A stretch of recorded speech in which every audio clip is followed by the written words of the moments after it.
അതീവ സുരക്ഷാ മേഖലയായ കൊച്ചി കപ്പൽശാലയിലെ വിവരങ്ങൾ ചോർത്തി. കപ്പൽശാലയിലെ കരാർ ജീവനക്കാരായിരുന്ന എറണാകുളം സ്വദേശി ശ്രീനിഷ് പൂക്കോടിനെ എറണാകുളം സൗത്ത് പോലീസ് അറസ്റ്റ് ചെയ്തു. നാവികസേനയ്ക്കായി നിർമ്മാണത്തിലിരിക്കുന്ന കപ്പലിന്റെ തന്ത്രപ്രധാന ഭാഗങ്ങളുടെ ഫോട്ടോകളടക്കമാണ് ഇയാൾ ഏഞ്ചൽ പായൽ എന്ന സമൂഹമാധ്യമ അക്കൗണ്ടിലേക്ക് ചോർത്തി നൽകിയത്. കരാർ വ്യവസ്ഥയിൽ ഇലക്ട്രോണിക് മെക്കാനിക്കായി ജോലി ചെയ്തിരുന്ന എറണാകുളം സ്വദേശി ശ്രീനിഷ് പൂക്കോടൻ ഈ വർഷം മാർച്ച് മുതൽ ഡിസംബർ വരെയുള്ള കാലയളവിലാണ് വിവരങ്ങൾ ചോർത്തി നൽകിയത്. നാവികസേനയ്ക്കായി നിർമ്മാണത്തിലിരിക്കുന്ന കപ്പലിന്റെ തന്ത്രപ്രധാന ഭാഗങ്ങളുടെ ചിത്രങ്ങൾക്ക് പുറമെ പ്രതിരോധ ഷിപ്പുകളുടെ വരവ്, അറ്റകുറ്റപ്പണി, പൊസിഷനിംഗ് വിവരങ്ങൾ, VVIPകളുടെ സന്ദർശന വിവരങ്ങൾ എന്നിവ ഏഞ്ചൽ പായൽ എന്ന പേരിലുള്ള ഫേസ്ബുക്ക് അക്കൗണ്ടിലേക്ക് ചോർത്തി നൽകുകയായിരുന്നു.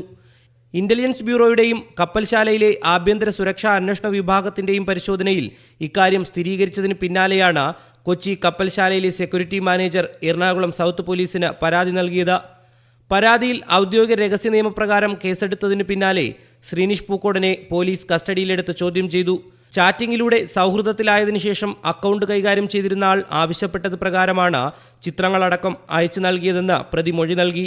ഏതു സാഹചര്യത്തിലാണ് ഇയാൾ വിവരങ്ങൾ ചോർത്തിയതെന്ന കാര്യത്തിൽ അന്വേഷണം തുടരുകയാണ്. ഇയാളുടെ ഫോൺ സംഭാഷണങ്ങളും ബാങ്ക് അക്കൗണ്ടുകളും കേന്ദ്രീകരിച്ചാണ് അന്വേഷണം. ഏഞ്ചൽ പായൽ എന്ന പേരിലുള്ള ഫേസ്ബുക്ക് അക്കൗണ്ടിന് വിദേശ ബന്ധമുണ്ടോ എന്നും പോലീസ് പരിശോധിക്കുന്നുണ്ട്. മീഡിയ 1 കൊച്ചി.